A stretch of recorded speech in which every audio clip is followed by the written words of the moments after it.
breaking fucking Wreckords radio. It's been a long time, but we got Mr. Fortunato with us once again. How's it going, my man? It's good, man. It's good. It's been great. And in the last it's been like what, almost 2 years? Almost, yeah. I think last time we got together was You not just this dropped Blue Collar, right? Yeah, it was last Christmas, not the Christmas just passed. Christmas before that. So Yeah. a little over a year, not quite 2 years, but yeah. I think that was the first interview me and Maxwell actually did together as well. Yeah, that's true. Crazy. Yeah, unfortunately he couldn't be here tonight, but that would have been dope if he could have been. Yeah, man, so in the last 2 years, you've done quite a bit. First off, with the Blue Collar EP, tell us a little bit about the success you might have had off that, and you did a long tour on that as well. Well, yeah, I was on the Blue Collar tour when I found out I was nominated for an East Coast Music Award. So, but that was for the album before Blue Collar. But so yeah, I had that nomination, and I also got a nomination for Best Rap Recording in the Music New Brunswick Awards. So I got those two things popping, and yeah, the Blue Collar EP, it charted for a bit on national campus radio across Canada, and yeah, it had a series of videos that came out. Each video, the most notable was the one with Sean Price, Don't Drink the Kool-Aid. And yeah, so I did a few videos after that. I eventually moved back from the East Coast to Toronto, and I shot some videos over here, and just to show, I always shoot videos in places where I'm at the time, whether it be in the middle of New Brunswick or in Halifax or whatever. So yeah, a lot of videos came out from that, and but the push is we put a maxi single out, or a mega single, whatever you want to call it, the Closer Look remixes, and that was for a track from Blue Collar called Closer Look, and it had Mercules and Tachichi, and it also had Mercules, Tachichi, it had Mocha Only. So yeah, we got I got the nominations, and was able to put out that mega single for the Closer Look remixes, and that had some different beats from Sean One.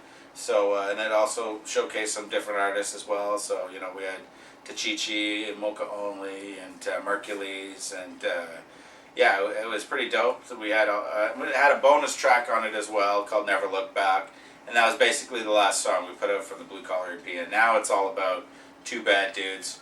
Yeah, that's the new album that's coming out on Friday, February 17th, and yeah, that's going to be released on UrbNet.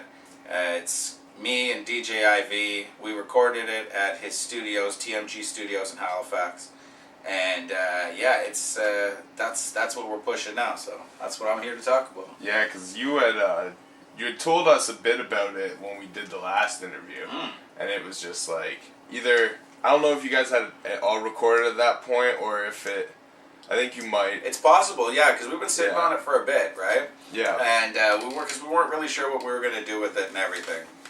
But after a while, because we were so busy pushing the Blue Collar EP, because it seemed like every time we dropped another track from it, more people discovered the album. So we gave people a year and a bit, just basically since the last time I came here, just to, get it and listen to it and get all the tracks, and performed that. I went on tour with Robbie G, and we went across Ontario through Quebec, and then into New Brunswick, and then down to Halifax, and then he continued his tour out west, and then I started my Four Flags tour, which led to the Music New Brunswick Awards in October of last year. And yeah, so we were busy really pushing that and performing the tracks. We were performing the entire Blue Collar EP in entirety. My DJ Metaphysic was the whole EP. Yeah, we did. That was the performance that we did at the ECMAs, and yeah, thankfully I've been invited to come back to the ECMAs in April, so I'll be going back to St. John, New Brunswick, on the 27th of April for that. Oh. But yeah, the new project is Two Bad Dudes. And that's, yeah, we've been sitting on it for a bit, but you know what, it's better to have a good plan of what you want to do with something than just throwing it out there. Exactly. I've thrown away too much music over my career since I started doing this I don't feel like it's worth it to go out and do things without a solid plan and people to back you up. So we've been waiting to get all that in line, and now that it is, Friday's the big release, and that's through UrbNet. UrbNet's they also released the Blue Collar EP, and I like working with them because they're Canadian and they support dope artists. Tell the people a little bit anyways, because I know you did explain it to us last time, but I mean, it's been a long time. Different people listening now. Yeah. And we got the video rolling too. But how did you and Ivy kind of link up and to do the project initially to begin with? Well, I was doing my track battles show, which I do on and off, depending on where I'm at. My music career comes first, but I was looking for a place, a studio that looked dope, where I could, there was a lot of artists in the area that we could bring through for the track battle. So of course Halifax has the most artists, hip hop artists per capita out of anywhere in the Maritime. So it seemed like a logical place to do it. I mean, I had met Ivy before, just at shows. Like, he did a little show in Fredericton, and he DJ'd for me there. And we met way back in 2009 at a Crush Cancer benefit. A long time ago was when we first really made contact, and we've stayed Facebook friends for a long time. But then once I moved out there, we started working closely together. So yeah, basically I said, man, I want to shoot a track battles episode at your studio. And we got it in and we recorded it. It took us a few hours, and then after that, I had booked I think about 7 or 8 hours in the studio, and I said, well, you know what? Now I'm going to record this album.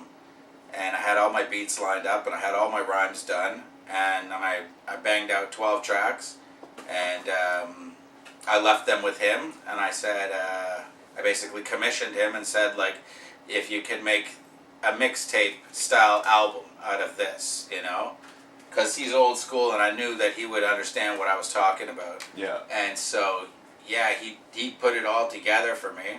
And I was like, I'd already recorded on the Giuliano beats, and now I had the cuts from IV, and he did cut hooks, and he blended tracks together, he blended the beats and everything. He made it into like this really awesome, like, it's got a flow to it that most albums don't have because of different producers and features and whatnot. This album really just goes right through because it's so cohesive, because it's all one MC, one DJ, and one producer. There's nobody else getting in the mix. Oh, so there's no features at all? No features at all, yeah. It's just all, and so I feel like it's a very different vibe than most albums. It's kind of like a throwback. That's why the artwork kind of looks kind of throwback-ish, and the Two Bad Dudes, that's kind of like a reference to the video game Two Bad Dudes, where like two guys team up and just start like smashing stuff and beating people up and stuff, which we're doing like with music, not in the physical sense. And so yeah, that's why we call it Two Bad Dudes, and so we recorded that, and ever since then, he's been excited about it coming out, and I kept telling him, yeah, it's gonna happen. And then over the holidays, nobody wants to do anything over the holidays. It's kind of a, unless you're really preparing to do something during the holidays and whatnot, music usually just kind of shuts down for a bit. So once we got into the new year, and I felt like I was more established in Toronto, I've been living here for a few months and stuff, I said, okay, now it's time to do the big push. And so I started hitting up all my media connections and everybody and getting the word out. Yeah. And getting the ball rolling. So yeah, we got a new video coming out, and it's going to accompany the album. We're just waiting to find out which platform it's going to premiere on, which media, what website is going to champion the video basically right now. So once we figure that out, we'll have an official release date for the video. But for now, it's February 17th for the album Two Bad Dudes on UrbNet. And it's in a couple days. Oh, man. And so what's the video that you got coming out, do you say? Yeah, it's called Built Like This. Okay. Built for This, Built for This. And it's shot by a guy named Patrick Younger. Word. Yeah, and he's just started getting into doing videos, but I've kind of had my eye on him. I mean, I know him from back King of the Dot days, and I've kind of followed him. He was living out in Guelph area, I believe, and he finally moved to the city, and then I saw him getting interested in photography, and I looked at the way that he was shooting stuff, and I was like, this guy's shooting rap videos, but he's got an eye almost like for architecture and symmetry and stuff like that that I didn't notice. I haven't seen that with other directors, cinematographers, or whatever. And I was like, well, this wouldn't it be cool to like kind of incorporate awesome architecture and raps at the same time, you know, like because you've seen a lot of cars and women and stuff like that. So I said, well, why not architecture? Because the track's called Built for This. Yeah. And I just happen to be living in a neighborhood now in Toronto. It's very new. It's very modern. There's a lot of extreme architecture and stuff like that. So, and I got to rep my new hood, so it was awesome. I could shoot it down in my neighborhood and take full advantage of that. And it also ties into the whole theme of the song. Yeah. So. That's why, that's the video, Built for This, directed by Patrick Younger, RA Film or RA Photo and Film, I believe it's his company on Facebook, you can search it. Yeah, it's my first time working with him. He's just getting into it, but I watched the video myself and it's been submitted, so we're waiting to see. You know, but I, for my opinion, you know, what I think it's really eye-catching, really awesome. He did some new stuff in that video that I haven't seen some of the other guys do.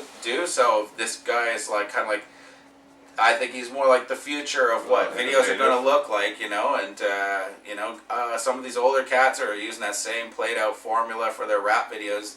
They need to watch out because you know what, like artists like me, we're always looking for new guys who can make it, visually enticing and bring more people into the music, you know. So I feel like he did an excellent job. I'm really happy that I got a chance to work with him, and you know, it just so happened like it was only like his third paid gig, and from what he made from my video, he was able to put that towards flight to Spain. So now he's going to go travel Europe, and I feel good because I kind of helped that happen. Yeah. And he helped me. So yeah, and that's super good. I hope I hope in the future that he becomes a big name and he goes far. And I can say that I worked with him when he was just a rookie. Yeah. You know.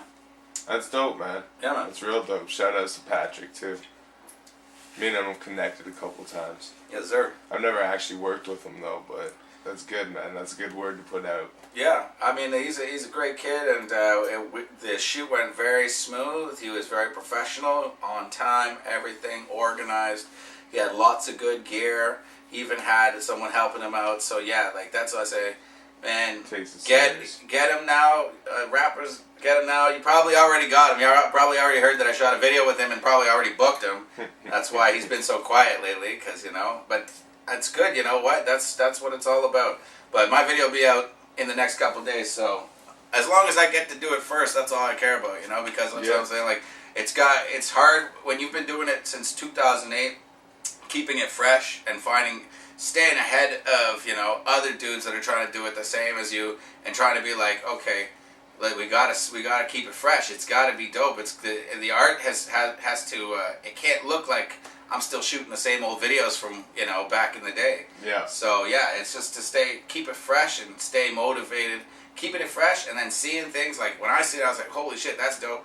It motivates me to you know, to keep going and to keep making new music, different music that suits, you know, people in the current day, you know, 2017, shit that people can relate to right now, not just fucking what I like making, you know, like I want my gritty boom bap. I love gritty boom bap too, but you gotta kind of cater. Yeah, but the times are changing. The music's gotta change too. Yeah. Now I'm not saying drastically, like, you know, but I'm saying like, because my stuff still sounds pretty much at the core of it, pretty much the same, but little changes here and there just to keep it modern and keep it up to date.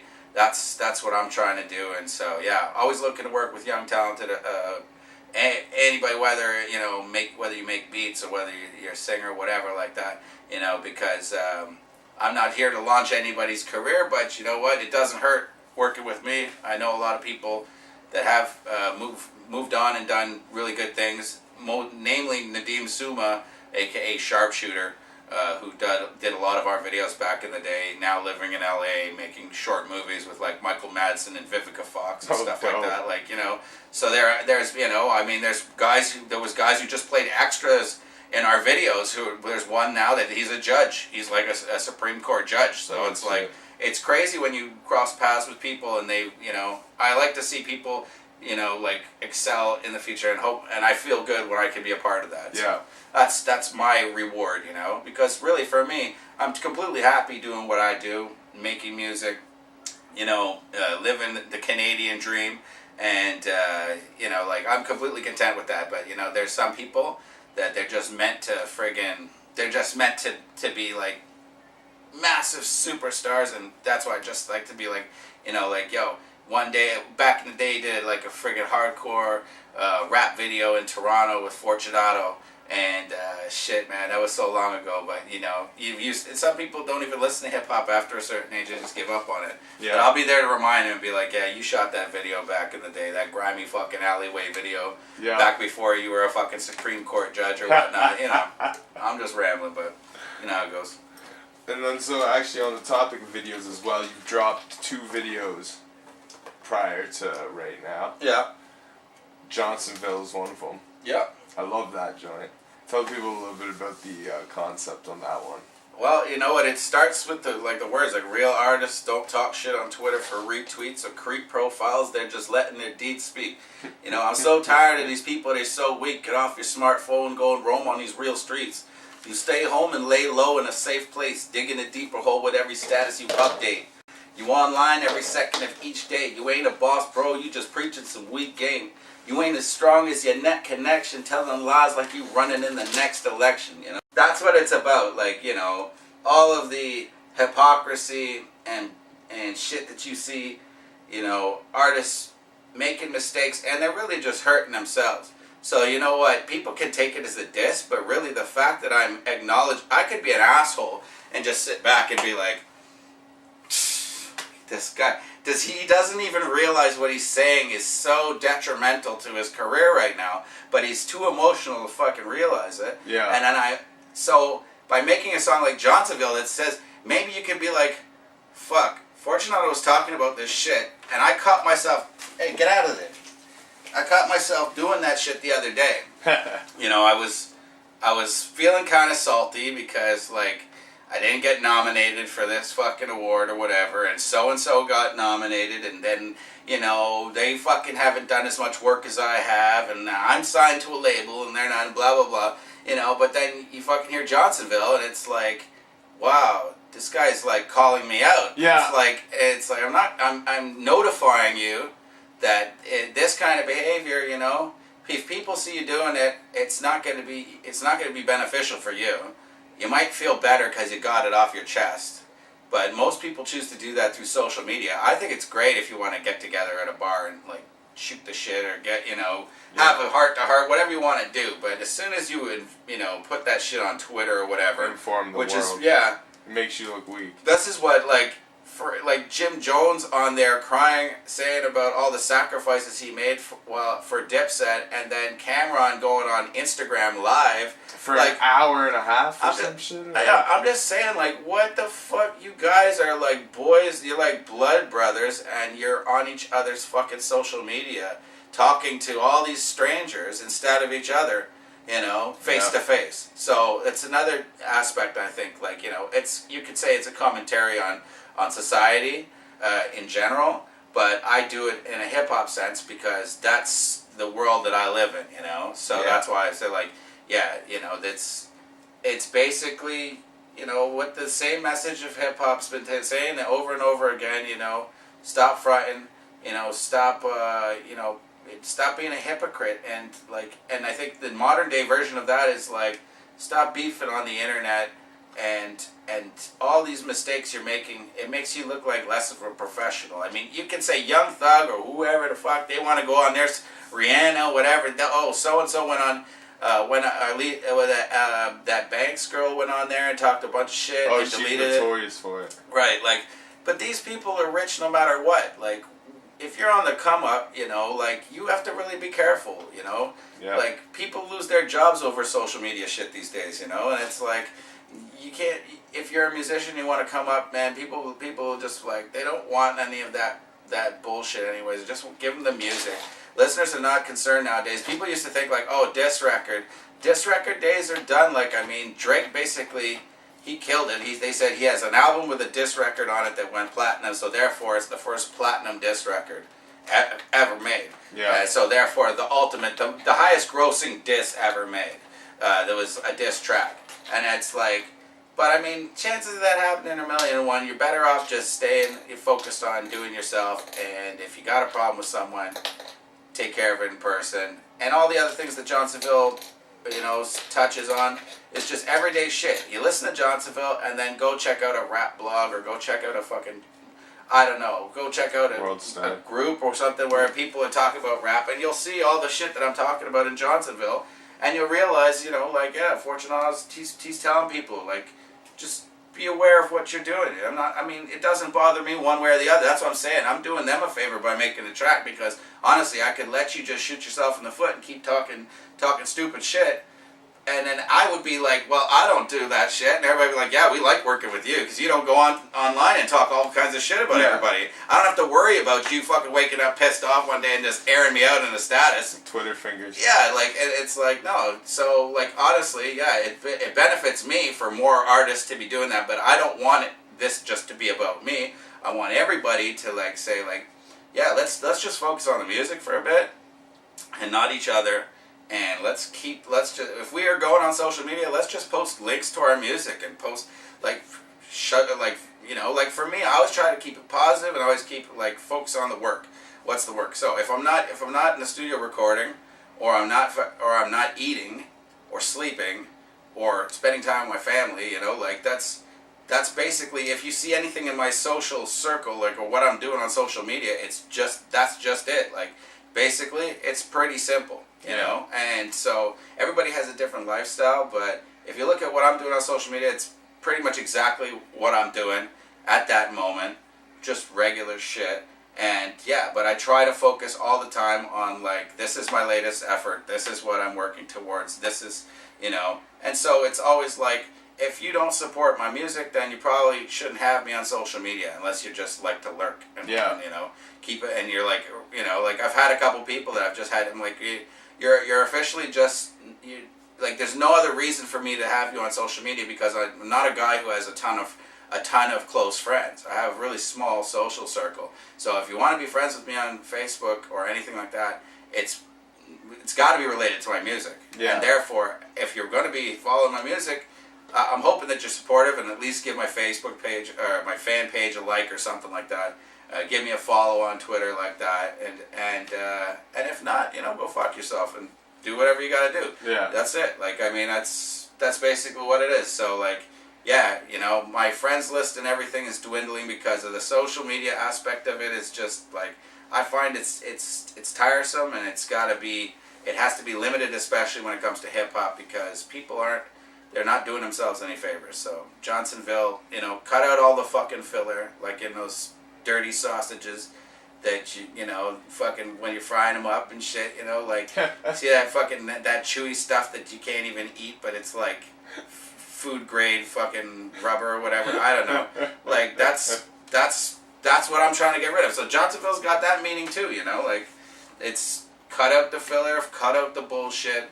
Let's get down to the real fucking, what's really important, which is the music, And what do you, like, how do you feel like social media has hurt hip-hop? Well, look at Talib Kweli on his Twitter. Just arguing with random people for no reason. Making himself look crazy, and making himself look like he's got nothing better to do. Yeah, hurting his own legacy. And it's like, yeah, you have to protect your legacy by keeping, a standard. Standard, yeah. If you see people just like, I'm watching one go down right now. I was reading it on my way here about a London radio station. And like I said, I don't like to get involved in beef or anything like that. But if you're going to put it all over social media, especially, I think there's something like 188 comments. The guy has just been going off. And he's a respected dude in London. Matt Labatt, or whatever his name is. He does the Sausage Gut Radio. And I understand he's really angry about what's going on and everything. But, at the same time... What is it? Oh, I don't know. He went in and tried to fill in for somebody in a time slot that was a pre-recorded show. And he had a live show. And even though it wasn't his time slot, he felt that a live show should take precedence over a pre-recorded show. And then things apparently got physical, and now he's quitting he's been volunteering for 12 years and he's quitting it, and there's no more Sausage Gut Radio. It's a long-running radio in London on their college campus. Yeah. And so, yeah, they've just been going off all fucking night. Him and this Tyler Hetherington dude who does the consignment show. So basically two guys who both support hip-hop in London for the same reasons, who both give an outlet, and now it's even sullied the consignment show just from being associated in the conversation.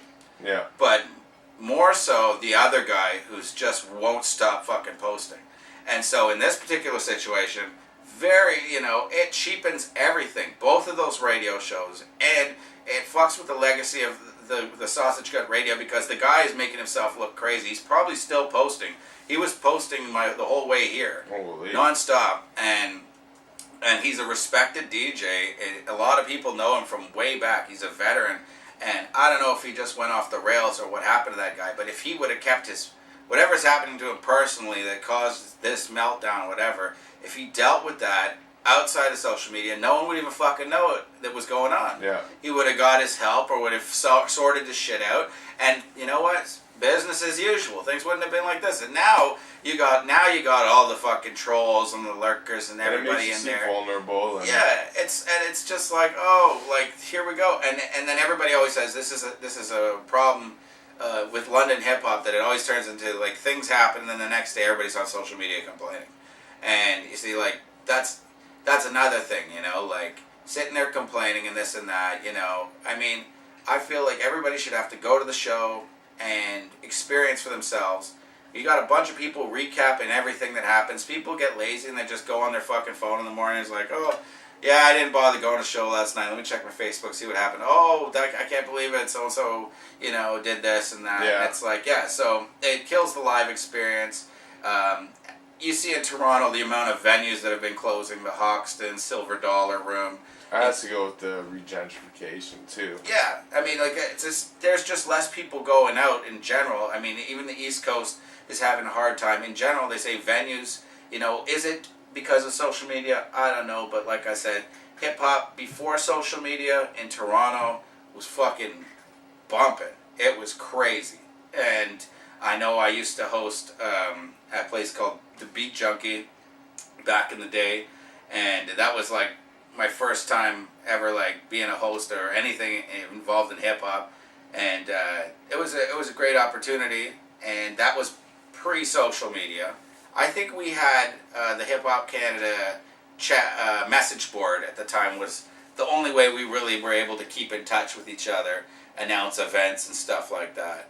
I remember one guy coming on the message board and being like, oh yeah, this new thing, this rapper Smythe the Wonder from Mississauga, he was like, yeah, everybody add me on this Facebook thing, and everybody's like, what the fuck is that? Like, no, we're not going to this thing. And then so I went in and checked it. I was curious. I was looking. I saw these pictures of people's faces and stuff, and I was just like, the fuck is this? And I was like, I made a profile, but I never used it, And sure enough, like, wow. Now the fucking Hip Hop Canada message board is a ghost town. I mean, I'm sure there's still a few people posting there, but message boards in general, went the way of the dinosaur. Yeah. But yeah, like I just feel like social media is important to a certain extent to get the word out, but yeah, it's not for fucking every grievance you have. No. And like that's one of the worst things is like, you hear a bunch of people complaining and they sound defeated. You want to hear people that fucking are motivated and energetic and positive, and then that will draw more people to the scene, because hip-hop's like, it's not going nowhere, but it wavers and it shrinks and it grows, and right now, like, it's kind of in a transitional state, and I say, like, everybody's got to be super fucking positive about what's going on, like, it's not about, dividing people into, like, oh, we hate mumble rappers, like I was telling your boy last time, trap music, I don't hate trap music, I listen to trap music, mostly when I'm drinking. But, like I said, the way I approach music, I have music that I like in different situations. Yeah. I don't have just, this is my music. Day in and day out. Like, I have music, sometimes I feel like listening to this kind of music. Different moods. Yeah, different moods, different music. Yeah. So, like, I don't feel I don't feel it's helpful to try and divide, especially when you're going after artists that are like just turned 19 and shit. Like, how you gonna fucking, like, what were you doing when you're 19? You weren't fucking signed to a fucking multi-million-dollar record deal and touring the world in a private jet. This kid is. So cut him some slack. You know, he's just doing what he likes and what he thinks is fun, and people like it, and he's successful. So you can't take nothing away from him. And like I said, don't fucking, you know, you go on social media and like try and divide and like, okay, we're the old school heads. We hate everything new. We fucking, you know, I only listen to boom bap rap. Like, you know, no, man. Like, I know a song that I like regardless of genre pretty much as soon as I hear it. And I just know it. What is it? Is it some kind of formula or whatever? Like that my senses are just like, oh yeah, that's what I like. But, you know, it's not genre specific. I know like what I like, and it could come from anywhere. So yeah, I think that, yeah, the way that it's been divided as well and like categorized and shit, you know, I feel like, yeah, social media is not the most helpful tool. And I find a lot of these events and stuff like that and all the invites and shit like that they do, like, you know, the grassroots community vibe is really way more effective, and you can't beat connecting with someone in person.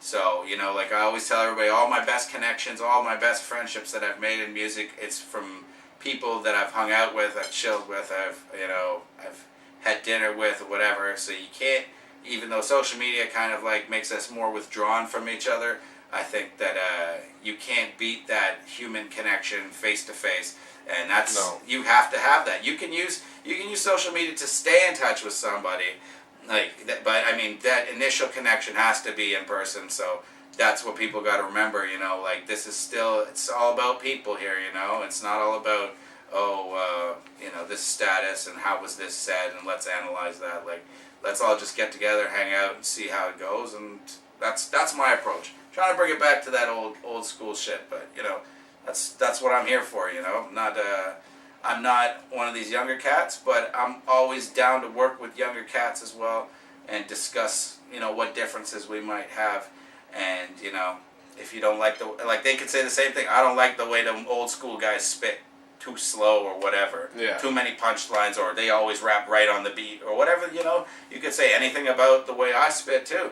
I'm not going to take any offense to it, because you know what, it's I've been doing it too long to fucking, that my skin is pretty thick, and like, you know, like if not everybody who's ever heard me has fucking fallen in love with my music, obviously, but at the same time, and I'm not afraid to have that effect on people where they're just like, you know, not feeling it. Yeah. I'm not going to take it personal. I'm just like, you know what, yeah, cool, thanks for coming out, you know, it's not your cup of tea, but whatever. If you, at least I know the music I put out on albums and shit like that, if you like the way it sounded on the album, you're going to like it when you go to the show. Yeah. I don't turn into a different rapper when I get on the stage.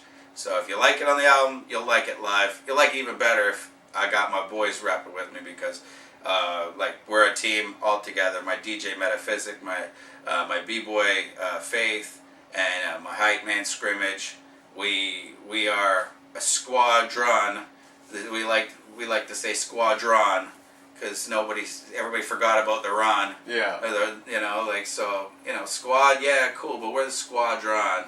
It's because we were like driving by a fucking marina in Halifax, and we saw like the Captain Squadron, it was called, and I was like, fuck, it's been so long since I've seen that word squadron. Like, it just looks weird, it sounds weird when you say it.